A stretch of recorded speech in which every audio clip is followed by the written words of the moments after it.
انسانی تاریخ میں ہمیں دنیا کی قدیم تہذیبوں کا ذکر ملتا ہے جن کا اپنے دور اور علاقوں کے مطابق عروج و زوال ہوا، اور انسانی تاریخ کے ارتقاء میں ان اقوام نے ایک بڑا رول ادا کیا۔ قدیم مصر کی تہذیب، سومیرین تہذیب، میسوپوٹامیہ، قدیم چین اور قدیم یونان کو دنیا کے عظیم تہذیبوں میں شمار کی جاتی ہے۔ ان اقوام میں کچھ کا ذکر اللہ نے قرآن مجید میں بھی کیا ہے۔ ان کے حالات، قابلیت، مہارت اور جاہ و جلال کا مختصر ذکر قرآنی آیات میں صاف ملتی ہے۔ ان اقوام کو قرآن مجید میں ذکر کرنے کا مقصد دراصل یہ تھا کہ اللہ رب العزت نے انسانیت کو دوبارہ ان اقوام کی تباہی کو یاد دلایا کہ جب انہوں نے اللہ کا انکار کیا اور باطل خدا کی پرستش کرنے لگے اور پیغمبروں کا انکار کیا تو اللہ نے ان پر قہر نازل فرما کر انہیں تباہ کر ڈالا۔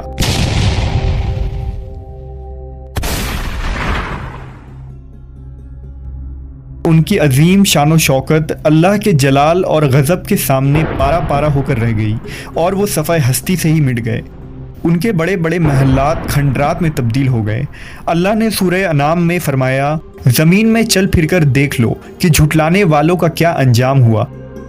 ان تباہ شدہ اقوام میں ایک نام موہن جوداڑو کا ہے جو وادی سندھ کی قدیم تہذیب کا مرکز اور ترقی یافتہ مقام تھا، جو 5000 سال قبل مسیح سے 2600 قبل مسیح تک آباد تھی۔ اس علاقے کی دریافت سن 1921 عیسوی میں کی گئی تھی۔ موہن جوداڑو کا قدیم شہر دریائے سندھ کے کنارے آباد تھا۔ یہ ایک عظیم الشان علاقہ تھا جو اونچی اونچی فصیلوں اور مضبوط دیواروں سے گھرا تھا۔ تقریباً 2500 قبل مسیح میں وجود رکھنے والے یہ قوم اپنے زمانے کے اعتبار سے نہایت ہی ترقی یافتہ تھی۔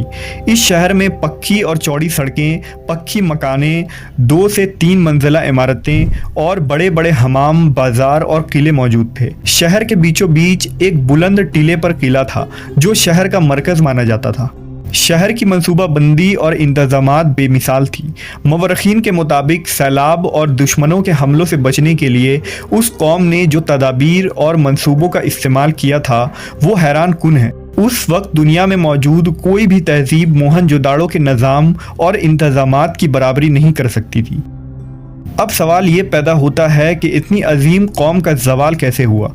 کچھ مورخین کے مطابق دریائے سندھ کے کنارے بسے ہونے کی وجہ سے اس شہر میں کئی بار سیلاب آیا جس وجہ سے یہ شہر تباہ ہو گیا، جبکہ کچھ تاریخ داں آثار قدیم کے ثبوت اور ملبوں سے یہ نتیجہ نکالتے ہیں کہ بیرونی آریائی اقوام کے حملوں سے موہن جوداڑو تباہ ہوا تھا۔ قرآن مجید میں صراحتاً موہن جوداڑو یا وادی سندھ نامی کسی قوم کا ذکر موجود نہیں ہے۔ اس کی ایک وجہ یہ بھی ہے کہ اللہ کا کلام ان عربوں سے مخاطب تھا جنہیں صرف اپنے ارد گرد میں بسنے والے اقوام کا علم تھا، لیکن اللہ نے قرآن مجید میں یہ صاف کر دیا کہ دنیا کے ہر قوم کی طرف کم از کم ایک پیغمبر ضرور بھیجے گئے، جن میں قوم عاد، سمود، قوم لوط، بنی اسرائیل کا ذکر خصوصی طور سے قرآن کریم میں آیا ہے۔ اللہ نے قرآن میں اشارتاً کچھ قوموں کا ذکر کیا ہے جنہیں خاص ناموں اور القاب سے پکارا گیا۔ ان میں ایک قوم اصحاب الرس تھی جس کا ذکر سورہ فرقان میں کچھ اس طرح ہے، اور عاد اور سمود اور اصحاب الرس کو اور ان کے بیچ میں بہت سے ساتھ والوں کو ہم نے سب سے مثالیں بیان فرمائیں اور سب کو تباہ کر کے مٹا دیا۔ دوسری جگہ سورہ قاف میں فرمایا، ان سے پہلے جھٹلایا نوح کی قوم اور رس والوں نے، اور سمود، عاد، فرعون اور لوط کے ساتھ والے قوموں نے، ان میں ہر ایک نے رسولوں کو جھٹلایا اور ہمارے عذاب کا وعدہ ثابت ہو گیا۔ ان آیات میں جس اصحاب الرس کا ذکر ہے ان کے متعلق مورخین اور مفسرین کی مختلف آراء ملتی ہے۔ ابن عساکر نے لکھا ہے کہ اصحاب الرس قوم عاد کی ایک شاخ تھی۔ وہ جس جگہ آباد تھے وہاں اللہ نے ایک پیغمبر حضرت حنظلہ بن صفوان علیہ السلام کو معبوس فرمایا تھا۔ اس سرکش قوم نے حضرت حنظلہ کا انکار کیا اور حق کے منکر ہو گئے اور انہیں قتل کر ڈالا، لہذا اللہ کے قانون کے مطابق پورے قوم پر عذاب آ گیا اور وہ ہلاک کر دیے گئے۔